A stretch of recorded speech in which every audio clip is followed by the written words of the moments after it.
যদি প্রশ্ন করা হয় যে একটি প্রতিষ্ঠান কেন তৈরি করা হয়, বা আরো সহজে বলতে গেলে একজন ব্যক্তি বা উদ্যোক্তা এত পরিশ্রম করে বা এত টাকা খরচ করে কেন একটি প্রতিষ্ঠান তৈরি করে, তবে এর উত্তরে তুমি কি বলবা?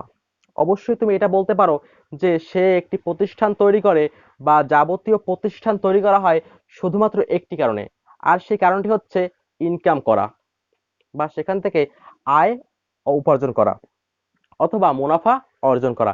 হ্যাঁ, তুমি ঠিক বলেছো, এর অ্যান্সারটি এমনটাই হবে, কারণ আমরা সকলেই জানি যে প্রতিটি প্রতিষ্ঠান তৈরি করা হয় শুধুমাত্র ইনকাম করার জন্য। আর যখন একজন উদ্যোক্তা একটি প্রতিষ্ঠান তৈরি করার কথা চিন্তা করে এবং সে প্রতিষ্ঠানে তৈরি করে, তখন কিন্তু সেটি বুঝতে পারে না যে তার ওখান থেকে ইনকাম হবে নাকি সে সফল হবে নাকি সে ব্যর্থ হবে। কারণ তার সফলতা এবং ব্যর্থতা নির্ভর করে ভবিষ্যতের উপর। আর আমরা সকলেই জানি যে ভবিষ্যৎ সবসময় অনিশ্চিত। আর যেখানেই অনিশ্চয়তা রয়েছে সেখান থেকেই সূত্রপাত ঘটে ঝুঁকির। কারণ এই ঝুঁকি আর অনিশ্চয়তা একে অপরের সঙ্গে সম্পর্কযুক্ত। অর্থাৎ খুব সহজে বলতে গেলে প্রতিটি উদ্যোক্তাকে তার প্রতিষ্ঠান তৈরি করার সময় বা তার প্রতিষ্ঠান তৈরি করার উদ্যোগ গ্রহণের সময় ঝুঁকি গ্রহণ করতে হয়। তারপরে যদি সে সফল হয় তবেই সে মুনাফা বা ইনকাম বা আয় অর্জন করতে পারে। হয়তোবা এই জন্যই বলা হয়ে থাকে যে মুনাফা হচ্ছে ঝুঁকি গ্রহণের পুরস্কার। যখন একজন উদ্যোক্তা ঝুঁকি গ্রহণের মনোভাব তৈরি করতে পারে তখনই সে মুনাফা নামক পুরস্কারটি পেতে পারে। তো বন্ধুরা, যখন একজন উদ্যোক্তা কোনো প্রতিষ্ঠানে টাকা বিনিয়োগ করবে বা কোনো প্রতিষ্ঠান তৈরি করবে বা স্থাপন করবে, তখন তাকে বুঝতে হবে যে কোন প্রতিষ্ঠানটি তার জন্য কম ঝুঁকিপূর্ণ বা কোন ক্ষেত্রে টাকা বিনিয়োগ করলে অন্য ক্ষেত্রের চেয়ে একটু কম ঝুঁকি থাকবে। এইসব বিষয় তাকে দেখতে হবে এবং তাকে আরো দেখতে হবে যে কোন ক্ষেত্রে টাকা বিনিয়োগ করলে সে অধিক আয় অর্জন করতে পারে। যেহেতু প্রতিষ্ঠানটি তৈরি করা হয় আয় করার জন্য বা ইনকামের জন্য, সেহেতু তাকে দেখতে হবে কোন প্রতিষ্ঠানটি তার জন্য সব থেকে বেশি মুনাফাজনক বা লাভজনক। তো এই জন্য তাকে অনেক বিষয় বিবেচনা করতে হবে, তাকে অনেক টেকনিক বা কৌশল অবলম্বন করতে হবে। আর এই সব টেকনিক এবং কৌশল নিয়েই প্রিন্সিপাল অফ ফিনান্সের একটি অধ্যায়ের সূত্রপাত ঘটেছে। আর উক্ত অধ্যায়ের নাম হচ্ছে রিস্ক অ্যান্ড রিটার্ন, বাংলায় বলতে গেলে ঝুঁকি ও আয়। তো বন্ধুরা, আজকে আমরা আলোচনা করব প্রিন্সিপাল অফ ফিনান্সের রিস্ক অ্যান্ড রিটার্ন নিয়ে। চলো বন্ধুরা, আজকে ক্লাসটি শুরু করা যাক।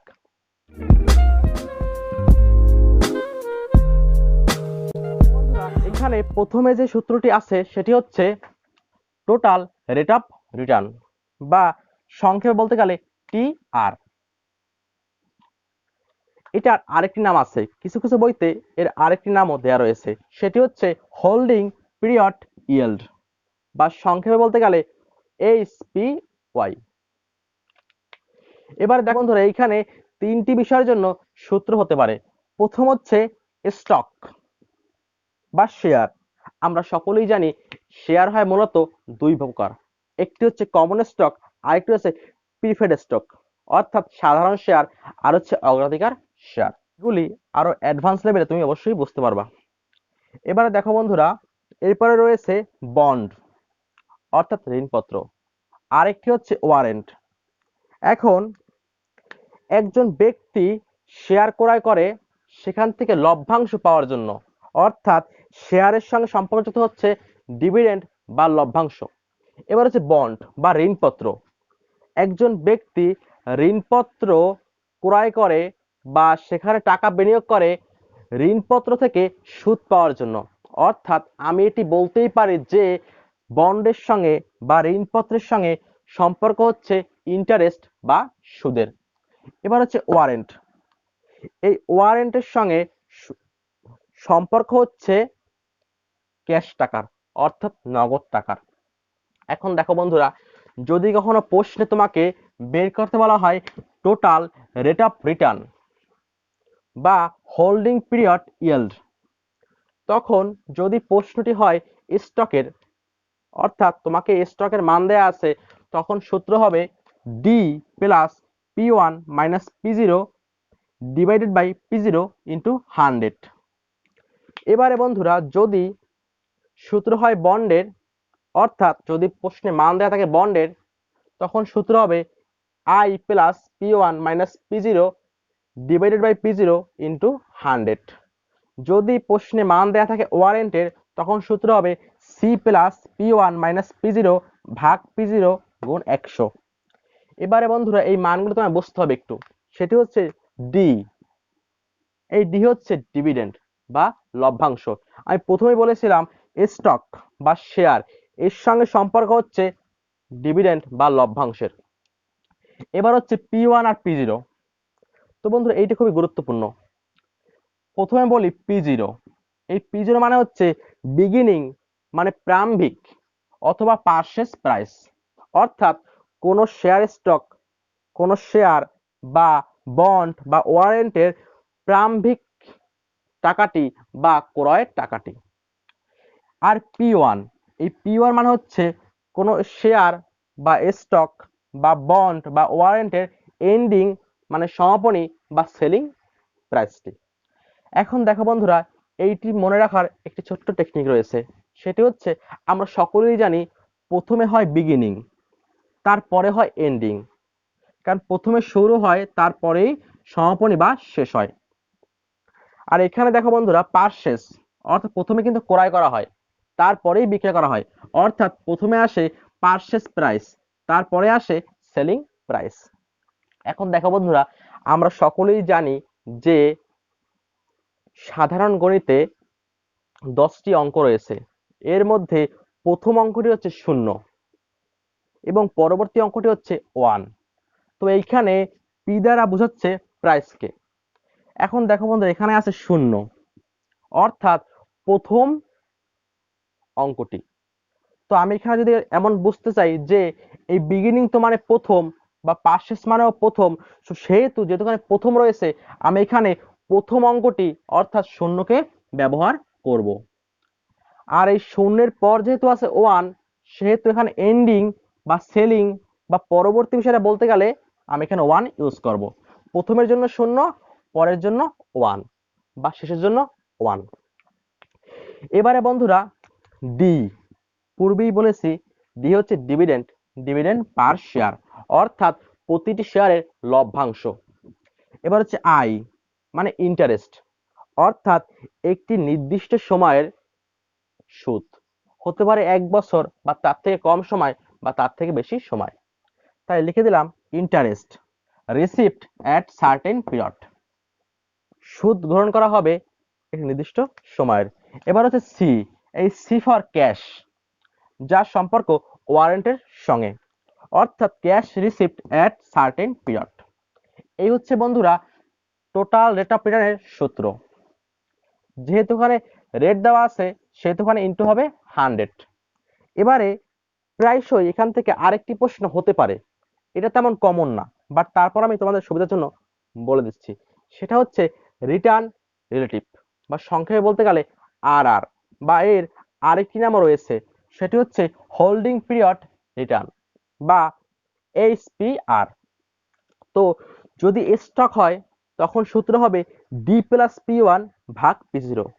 যদি বন্ড হয়, তখন সূত্র হবে I প্লাস P1 ভাগ P0। যদি ওয়ারেন্ট হয়, তখন সূত্র হবে সি প্লাস P1 ভাগ P0। আমি পূর্বেই তো বলেছি P1 মানে হচ্ছে পরের খরচটি বা সেলিং প্রাইসটি বা এন্ডিং প্রাইসটি, আর P0 মানে হচ্ছে বিগিনিং প্রাইসটি বা পারচেজ প্রাইসটি। তো বন্ধুরা, এই হচ্ছে আমার আর আর বা রিটার্ন রিলেটিভের সূত্র। তো এই যে রিটার্ন রিলেটিভ, এটি বেশি গুরুত্বপূর্ণ না, তবে কিছু কিছু বইতে এটি অন্তর্ভুক্ত করা আছে, সেহেতু আমি এটিকে তোমাদের সামনে উপস্থাপন করলাম। তো বন্ধুরা, এবার আমরা দেখব পরবর্তী সূত্রটি।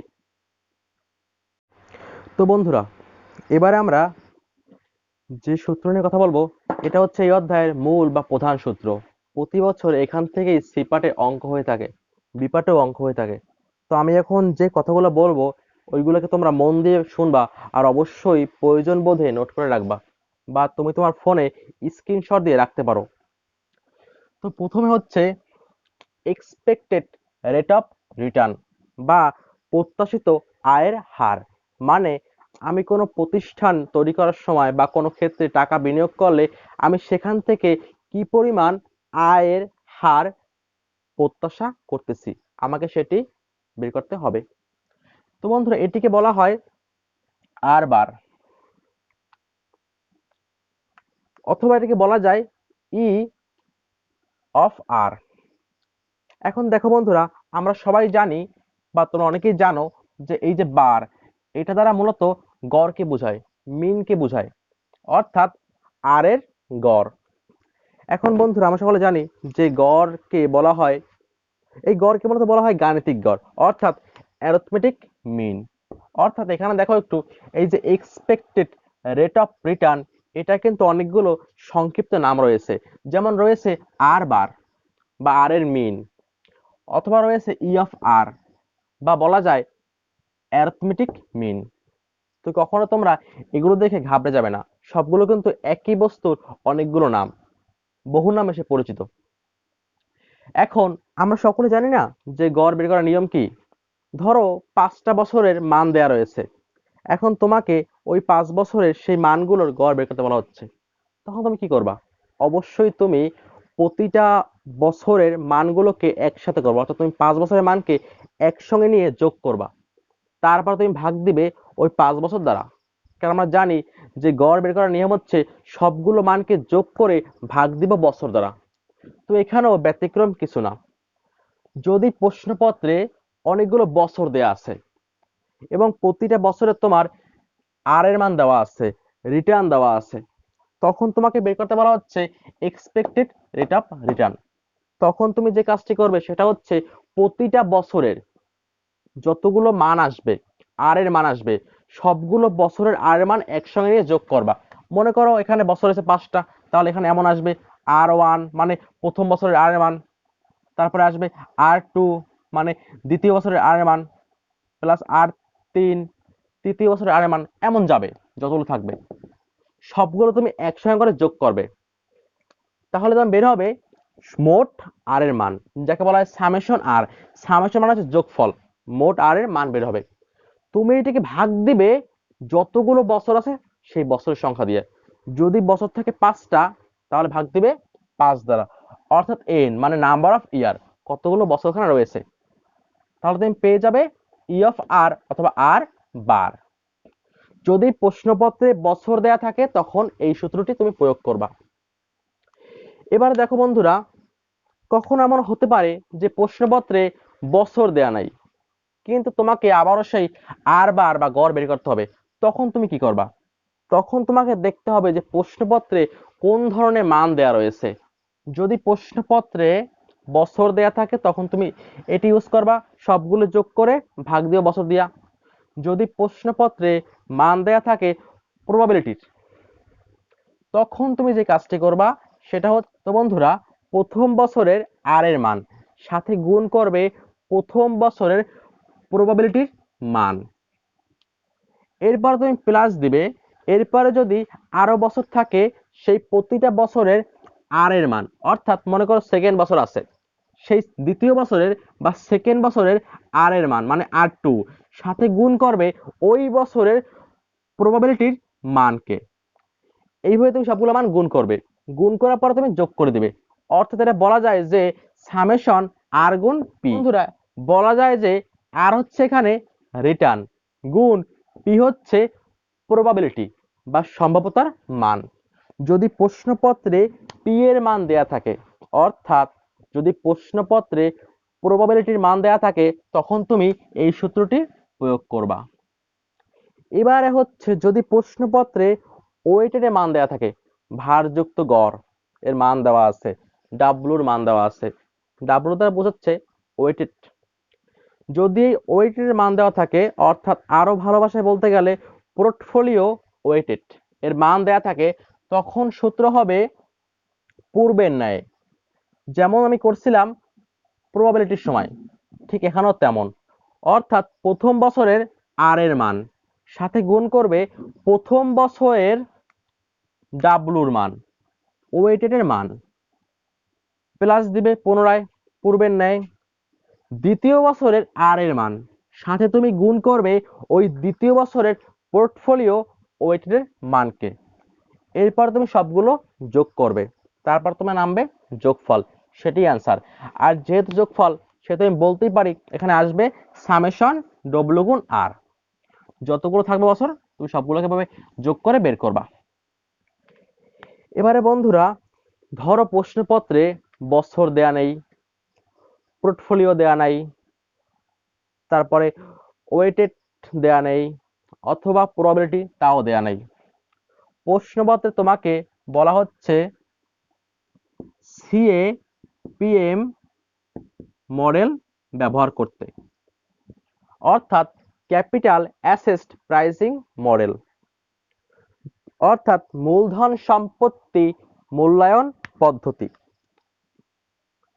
যদি প্রশ্নপত্রে এমন কোনো মডেল ব্যবহার করে তোমাকে বের করতে বলা হয় এক্সপেক্টেড রেট অফ রিটার্ন, অর্থাৎ তোমার কোশ্চেন এমন বলা হচ্ছে যে calculate expected rate of return by using CAPM model বা আন্ডার সিএপিএম মডেল, অথবা মনে করো প্রশ্নপত্রে এমন কিছু বলা নেই, কিন্তু প্রশ্নপত্রে তোমার বিটার মান দেওয়া আছে, বিটা সহগের মান দেওয়া আছে বা বেটার মান দেওয়া আছে, তখন তুমি যে সূত্রটি প্রয়োগ করবে সেটি হচ্ছে R F plus K M minus R F into beta. এখন দেখো বন্ধুরা, এই যে আর এফ, এটি হচ্ছে রিস্ক ফ্রি ইনভেস্টমেন্ট।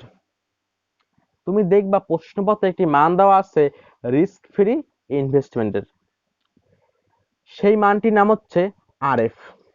এবার হচ্ছে কে এম, তুমি দেখবা প্রশ্নপত্রে দেয়া আছে মার্কেট রিটার্ন, অথবা দেয়া আছে মার্কেট পোর্টফোলিও অফ অ্যাসেট, এটার নাম হচ্ছে কে এম। আর বেটা তো দেয়াই আছে, আর বাকিটা আমি ম্যাথ করানোর সময় বিস্তারিতভাবে বুঝিয়ে দেব।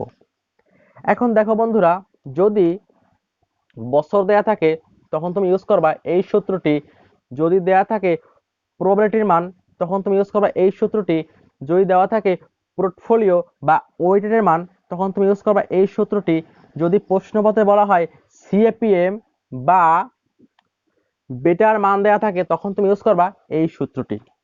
এবারে ধরো পূর্বের ন্যায় আমি প্রথমে যে বলেছিলাম টোটাল রেট অফ রিটার্ন বের করার সময়, ধরো সেই রকম ভাবে কিছু মান দেওয়া আছে, অর্থাৎ প্রশ্নপত্রে দেয়া আছে সেলিং প্রাইস অথবা এন্ডিং প্রাইস, দেয়া আছে পারচেজ প্রাইস অথবা বিগিনিং প্রাইস, পাশাপাশি দেয়া আছে ডিভিডেন্ড বা লভ্যাংশ।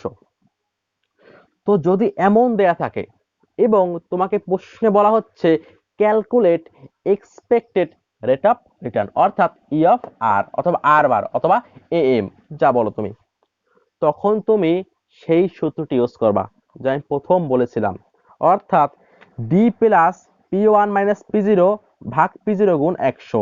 ডি মানে বলেছিলাম লভ্যাংশ, প্লাস পি ওয়ান মানে বলেছিলাম এন্ডিং প্রাইস বা সেলিং প্রাইস, আর পি জিরো মানে বলেছিলাম পারচেজ প্রাইস বা বিগিনিং প্রাইস, আর পি জিরো মানে তো বলেছি গুণ 100। এই হচ্ছে আমার যাবতীয় সূত্র। তবে আরেকটি বিষয় আছে, ধরো প্রশ্নপত্রে একটি মান দেয়া নেই, তিনটি মান দেওয়া রয়েছে, এর মধ্যে রয়েছে রিটার্ন প্রথমত, তারপরে দেয়া আছে পোর্টফোলিও ওয়েটেডের মান এবং পাশাপাশি দেওয়া আছে প্রবাবিলিটির মান। তখন তুমি কি করবা?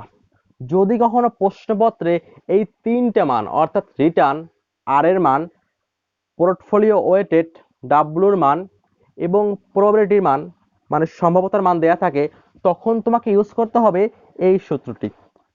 প্রথমে তুমি প্রতিটি বছরের ওয়েটের সঙ্গে মানে ডাব্লুর সঙ্গে গুণ করবে আর কে, অর্থাৎ প্রথম বছরের ওয়েটেড গুণ রিটার্ন। তোমার যে গুণফল আসবে তুমি সেই গুণফলের সঙ্গে গুণ করবে পি কে, এই পি হচ্ছে প্রবাবিলিটি। এরপর তুমি যোগ করবে দ্বিতীয় বছরের আর এর সঙ্গে ডাব্লু কে, অর্থাৎ রিটার্নের সঙ্গে ওয়েটেড কে। এরপরে তোমার যে আসবে গুণফল তুমি তার সঙ্গে গুণ করবে ওই দ্বিতীয় বছরের প্রবাবিলিটির মানকে। তো বন্ধুরা, এইভাবে যতগুলো বছর থাকবে তুমি সবগুলো বছর বের করে তারপরে যোগ করে দিবে, তাহলে তুমি পেয়ে যাবে ই অফ আর অথবা আর বারের মান। এখন বন্ধুরা এখানে আরেকটি বিষয় রয়েছে, কখনো কখনো প্রশ্নপত্রে সরাসরি ডাব্লু বা ওয়েটেড এর মান দেয়া থাকে না, প্রশ্নপত্রে কিছু ইনভেস্টমেন্ট বা বিনিয়োগের মান দেয়া থাকে। তখন তোমাকে সেই বিনিয়োগ দ্বারা বের করতে হবে ডাব্লুর মান কি বা ওয়েটেড এর মান কি। সেটি বের করার নিয়ম হচ্ছে, প্রথমে তুমি সবগুলো ইনভেস্টমেন্ট যোগ করে নেবে, অর্থাৎ টোটাল ইনভেস্টমেন্ট। এরপরে তুমি প্রতিটি বছর বা প্রতিটি ক্ষেত্রের ইনভেস্টমেন্টকে ভাগ দিবে ওই মোট ইনভেস্টমেন্ট দ্বারা। অর্থাৎ সূত্র হবে এমন যে ইনভেস্টমেন্ট ইন ইজ পোর্টফোলিও, মানে প্রতিটি পোর্টফোলিওর বিনিয়োগ, তুমি এটিকে ভাগ দিবে টোটাল ইনভেস্টমেন্ট দ্বারা, তাহলে তুমি পেয়ে যাবে ডাব্লুর মান। তো বন্ধুরা, এই ছিল আমার এক্সপেক্টেড রেট অফ রিটার্ন। যদি কখনো সরাসরি প্রশ্নপত্রে বলা হয় calculate the expected rate of return, তখন তুমি এইভাবে বের করবে। তুমি দেখবে যে কোন ক্ষেত্রে কোন মানটি দেওয়া রয়েছে। আমি আশা করব যে এর বাইরে কোনো মান থাকবে না আর কোনো সূত্র হবে না। এবার আমি দেখব সেকেন্ড বিষয়টি, এটিও খুব ইম্পর্টেন্ট।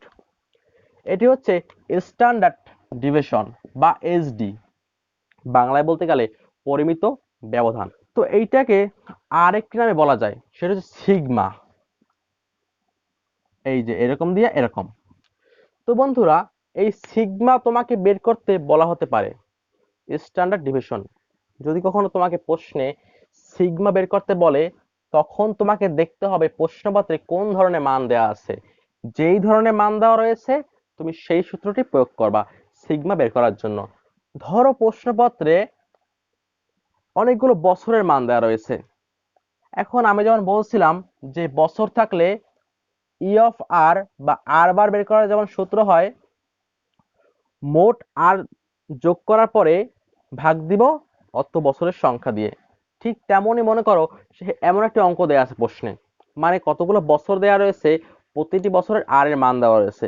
সেখানে প্রথমে তোমাকে বের করতে বলা হচ্ছে ই অফ আর, তারপর তোমাকে বের করতে বলা হচ্ছে স্ট্যান্ডার্ড ডিভিশন বা এসডি বা সিগমা বা পরিমিত ব্যবধান। তখন তুমি সূত্র প্রয়োগ করবে। প্রথমে তুমি বের করবে ই অফ আর বা আর বার, এরপরে তুমি প্রথম বছরের আর কে, মানে প্রথম বছরের আর এর সাথে আর এর মানের সাথে বিয়োগ করবে আর বার, পাওয়ার দিবে 1, কারণ প্রথম বছর, সাথে যোগ করবে দ্বিতীয় বছরের আর এর মান, সাথে বিয়োগ করবে আর বারের মান, পাওয়ার দিবে 2, কারণ দ্বিতীয় বছর। এইভাবে তুমি বাকি বছরও ক্যালকুলেশন করবা। অর্থাৎ প্রতিটা বছরের আর এর মানের সাথে বিয়োগ করবে আর বারের মান বা ই অফ আর এর মান, এরপর তুমি পাওয়ার দিবে সেই বছরের নাম্বার দিয়ে। যদি বছর হয় তৃতীয় নাম্বার, তাহলে পাওয়ার হবে 3। এরপর তুমি সবগুলো একবারে যোগ করে দিবে। তবে এই ক্ষেত্রে তুমি আরেকটি নিয়ম ফলো করতে পারো, সেটা হচ্ছে ছকের মাধ্যমে। সেই ক্ষেত্রে সূত্র হবে এমন যে সামেশন আর মাইনাস আর বার বা ই অফ আর স্কয়ার। এটা আমি তোমাদেরকে পরে দেখাবো। তো বন্ধুরা, এরপর তোমার উপরে যে সংখ্যাটি আসবে ভাগ করবে n-1 দ্বারা। n হচ্ছে নাম্বার অফ ইয়ার, মানে ওইখানে তোমাকে দেখতে হবে কতগুলো বছর দেওয়া রয়েছে। ধরো বছর দেওয়া রয়েছে 5টি, তাহলে এখানে হবে 5-1। এরপরে তুমি দিবা √, তারপরে তোমাকে যে সংখ্যাটি বের হবে সেটা হচ্ছে তোমার কাঙ্ক্ষিত অ্যান্সার। তাহলে দেখো বন্ধুরা, এখানে কিন্তু একটি বিষয় ক্লিয়ার, সেটি হচ্ছে যদি আমাকে সিগমা বের করতে হয় তবে কিন্তু আমাকে প্রথমে ই অফ আর বা এক্সপেক্টেড রেট অফ রিটার্ন বের করতে হবেই হবে। তো দেখবো বন্ধুরা, এই অঙ্কগুলো কিন্তু একটির সঙ্গে আরেকটি সম্পর্কযুক্ত। এরপরে বন্ধুরা মনে করো প্রশ্নপত্রে বছর দেয়া নেই, প্রশ্নপত্রে দেয়া রয়েছে পূর্বের ন্যায় প্রবাবিলিটির মান বা সম্ভাব্যতার মান। তখন তুমি যে কাজটি করবা, তুমি এখানে সূত্র প্রয়োগ করবা সামেশন আর মাইনাস আর বার স্কয়ার ইন্টু পি। অর্থাৎ তোমাকে প্রথমে বের করতে হবে আর বারের মান এবং প্রতিটি আর এর মানকে বিয়োগ করতে হবে আর বার দ্বারা, সাথে তুমি গুণ করবে পি এর মান, এরপর তুমি সবগুলো যোগ করতে পারো। তো বন্ধুরা, এই ক্ষেত্রে যখন তুমি দেখবা যে প্রশ্নপত্রে পি বা প্রবাবিলিটির মান দেওয়া রয়েছে, তখন তোমাকে প্রয়োগ করতে হবে এই সূত্রটি। তো এই ক্ষেত্রে প্রথমে তোমাকে যে কাজটি করতে হবে সেটি হচ্ছে তোমাকে প্রথমে বের করতে হবে ই অফ আর বা আর বারের মান। এরপর তোমাকে প্রতিটি বছরের আর এর মান দিয়ে ই অফ আর বা আর বারের মানকে বিয়োগ করতে হবে। তারপর তোমাকে পাওয়ার দিতে হবে সেই বছরের সংখ্যা দ্বারা, প্রথম বছরে 1, দ্বিতীয় বছরে 2, এভাবে। এবং তুমি ওর সঙ্গে গুণ করবা পি এর মান বা প্রবাবিলিটির মান। তবে এটিকে সহজভাবে ব্যবহার করা যায় যে সামেশন আর মাইনাস আর বার স্কয়ার গুণ পি। এটা আমি তোমাদেরকে ছকের মাধ্যমে দেখিয়ে দেবো একটু বাদে। এরপরে বন্ধুরা, যদি প্রশ্নপত্রে ইয়ার বা প্রবাবিলিটির মান দেয়া নেই, প্রশ্নপত্রে দেয়া রয়েছে পোর্টফোলিও ওয়েটের মান, তখন তোমাকে সূত্রটি একটু ভিন্ন করতে হবে। তখন তুমি সূত্র প্রয়োগ করবা রুট ওভার সিগমা স্কয়ার এ গুণ ওয়েটেড এ স্কয়ার। এখানে বন্ধুরা এ হচ্ছে প্রথম যে মানটি দেওয়া রয়েছে সেটিকে আমি এ দ্বারা চিহ্নিত করলাম। এখানে 1 দিলেও হয়, এখানে আমি 1 দিছিলাম আর 1, তো এক কথায়। তো প্লাস সিগমা স্কয়ার বি বা 2 গুণ ওয়েটেড স্কয়ার বি বা 2 প্লাস, এরপরে যদি মান আরো থাকে তুমি সবগুলোকে এবার যোগ করবে এবং শেষে তুমি যা করবা সেটা হচ্ছে 2 গুণ ডাব্লু এ অর্থাৎ ওয়েটেড এ মানে ওয়েটেড 1 এর মান গুণ ডাব্লু বি ওয়েটেড বি এর মান গুণ সিওভি। এবারে বন্ধুরা এই সিওভি বের করা মানটা একটু ভিন্ন। তোমাকে এই সিওভি বের করার জন্য আরেকটু ওয়ার্কিংস করতে হবে। সেটি হচ্ছে তুমি দেখবা প্রশ্নপত্রে একটি রেটের মান দেওয়া রয়েছে, রেট আর এর মান দেওয়া রয়েছে, সেই আর এর সঙ্গে তুমি গুণ করবা সিগমা এ কে, সাথে আরো গুণ করবা সিগমা বি কে, তাহলে তুমি পেয়ে যাবা সিওভি এর মান। এটা তুমি সাথে গুণ করবা আর ফুল রুট, তাহলে তুমি পেয়ে যাবা সিগমার মান। তো দেখো বন্ধুরা, সিগমার সময় বা স্ট্যান্ডার্ড ডিভিশনের সময় প্রতিটা ক্ষেত্রে কিন্তু হবে রুট ওভার, এটা তুমি একটু মনে রাখবা। এবার হচ্ছে তার পরের বিষয়টি, এটি খুব গুরুত্বপূর্ণ। এটা হচ্ছে ভেরিয়েন্স বা বলতে গেলে সিগমা স্কয়ার। তো বন্ধুরা এই সিগমা আর সিগমা স্কয়ার প্রায় সেম। তো দেখো বন্ধুরা, এইখানে আমার ছিল শুধুমাত্র সিগমা। এখন যদি আমি এইখানে একটা স্কয়ার আনি, কারণ আমি জানি যদি বলা হয় ভেরিয়েন্স তখন আসে সিগমা স্কয়ার।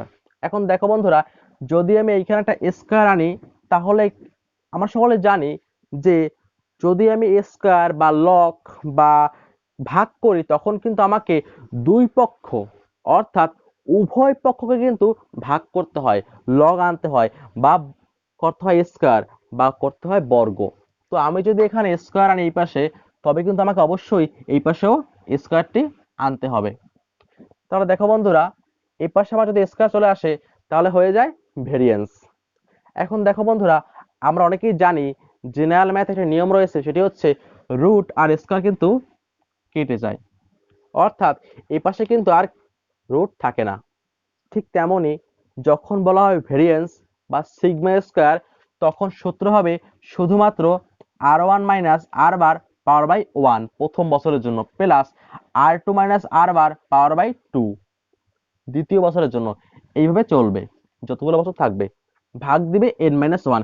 শুধুমাত্র এটুকু পার্থক্য, স্ট্যান্ডার্ড ডিভিশন বা সিগমার সঙ্গে যে সিগমার সময় রুট ওভার হবে কিন্তু সিগমা স্কয়ার বা ভেরিয়েন্সের সময় কোনো রুট হবে না।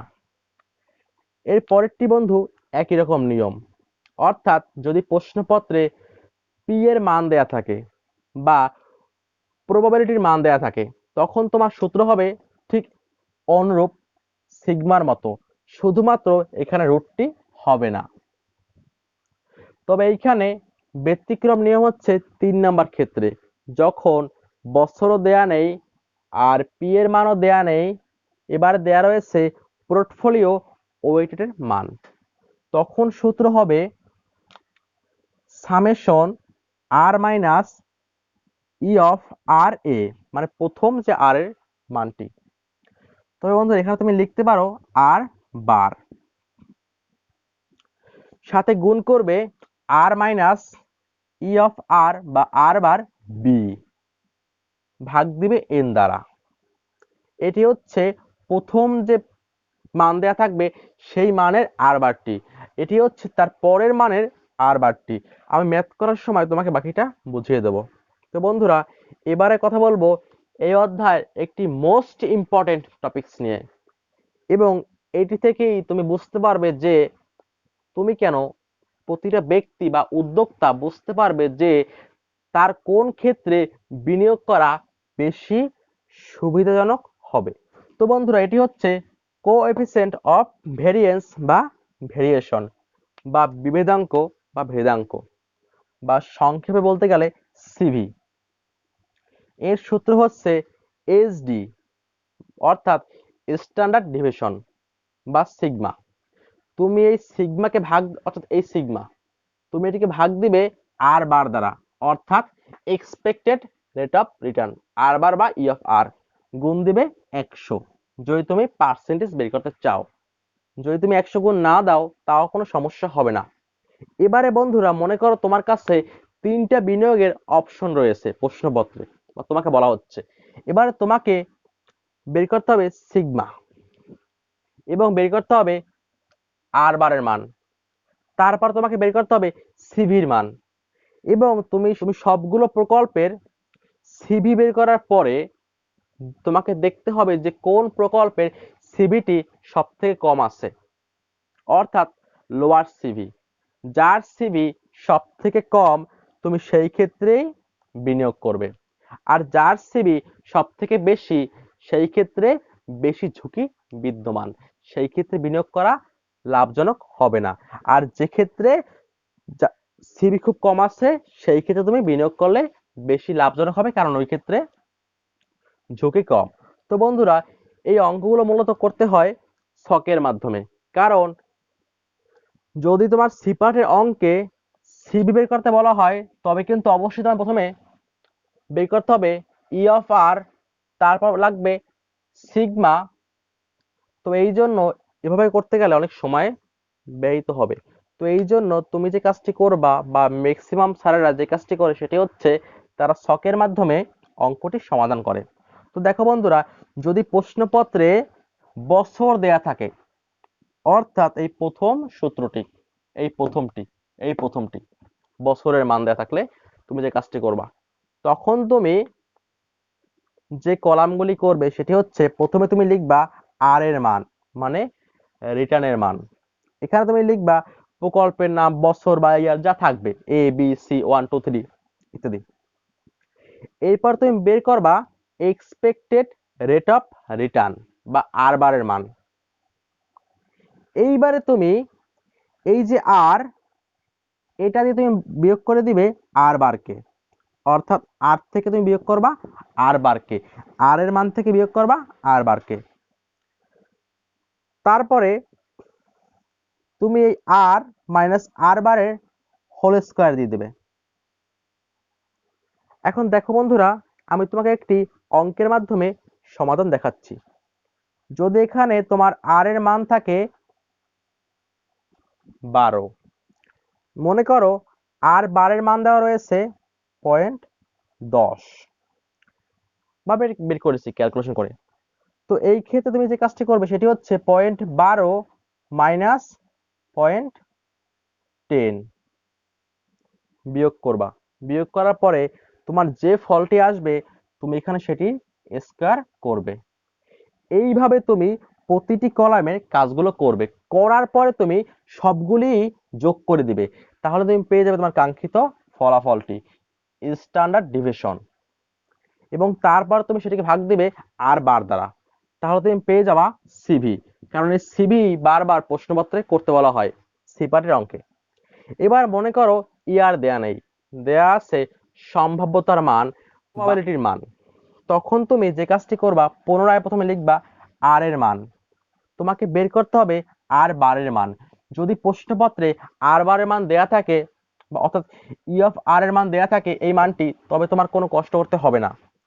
এরপরে তুমি পুনরায় বিয়োগ করে দিবে আর থেকে আর বারকে।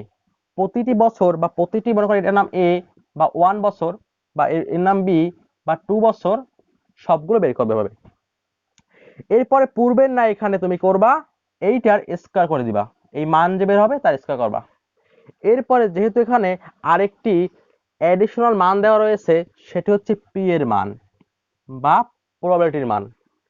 তো তুমি সেই মানগুলো এখানে লিখবা, প্রথম বছরেরটা এইটা, দ্বিতীয় বছরের এইখানে এইটা। তো এরপরে তুমি এর সঙ্গে গুণ করবা পি এর মানকে, অর্থাৎ আর মাইনাস আর বারের হোল স্কয়ারের সঙ্গে তুমি গুণ করবা পি এর মান বা প্রবাবিলিটির মান। তারপর তুমি এখানে যে ফলাফলটা পাবা সেটা তুমি বের করবা। এরপর তুমি প্রতিটি কলামে এমন কাজগুলি করার পরে সবগুলো রো একসঙ্গে যোগ করে দিবা। মনে করো এখানে এ বি সি 3টে মান রয়েছে, সবগুলো যোগ করবা। যোগ করার পর তুমি পেয়ে যাবা সামেশন আর মাইনাস আর বারের হোল স্কয়ার গুণ পি এর মান। তো বন্ধুরা তারপর তুমি সেটিকে রুট করলে পেয়ে যাওয়া স্ট্যান্ডার্ড ডিভিশনের মান। তো বন্ধুরা এইভাবে কিন্তু এই ছকগুলো দ্বারা সিগমার মান বের করা হয়। আর সিগমার মান বের করার পরে বের করতে হয় সিভির মান। তো বন্ধুরা আমি আবারও বলতেছি যে তুমি প্রথমে যে কাজটি করবা সেটি হচ্ছে প্রথমে একটি ছক করে নেবা সিপারের অঙ্কের ক্ষেত্রে। তারপরে তুমি যদি তুমি এই ছকটি করো তবে এই মানটি পাওয়ার পরে এইটি কিন্তু এই মানটি পাওয়ার পরে তুমি এখানে শুধু দিবা রুট ওভার ভাগ দিবা n-1 থেকে, তাহলে তুমি পেয়ে যাবা সিগমা মান। যদি প্রশ্নপত্রে ভেরিয়েন্স করতে বলা হয় তবে অনলি তুমি এখান থেকে স্কয়ারটাকে এই পাশে নিয়ে আসবা, রুটটা উঠিয়ে দিবা, শেষ। আর যদি প্রশ্নপত্রে পি এর মান প্রবাবিলিটির মান দেয়া থাকে তখন তোমাকে শুধুমাত্র একটু পি গুণ করতে হবে এর সঙ্গে, তারপর তুমি যে মানটা পাবা অর্থাৎ এই মানটা তুমি পেয়ে যাবা। যদি তুমি বের করো সিগমার মান তখন তুমি এই মানটিকে রুট করে নিবা, তাহলে তুমি পেয়ে যাবা সিগমার বা স্ট্যান্ডার্ড ডিভিশনের মান বা এসডির মান।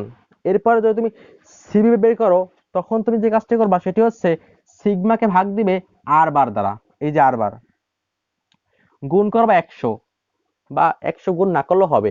যদি তুমি 100 গুণ করো তবে ওখানে চলে আসবে পার্সেন্টেজ আকারে মানটি। আর যদি তুমি 100 গুণ না করো তবে আর শতকরায় মানটি আসবে না। শতকরা তুমি মানটি আনো বা না আনো সেটি কোনো ব্যাপার না, তোমাকে দেখতে হবে যে প্রশ্নপত্রের প্রদত্ত প্রকল্পগুলোর মধ্যে কোন প্রকল্পের সিবিটি সব থেকে কম আছে। যেটি কম আছে তুমি সেটি চুজ করবা বা সেটি তোমার জন্য লাভজনক।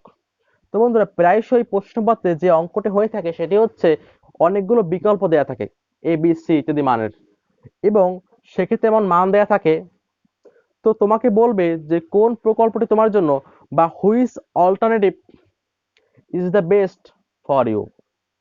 তো তোমাকে এভাবে একটি প্রকল্পকে বেছে নিতে বলবে বা কোন প্রকল্পটি বা কোন বিকল্পটি তোমার জন্য বেস্ট হবে, এমন একটি তোমাকে প্রশ্ন করা হবে।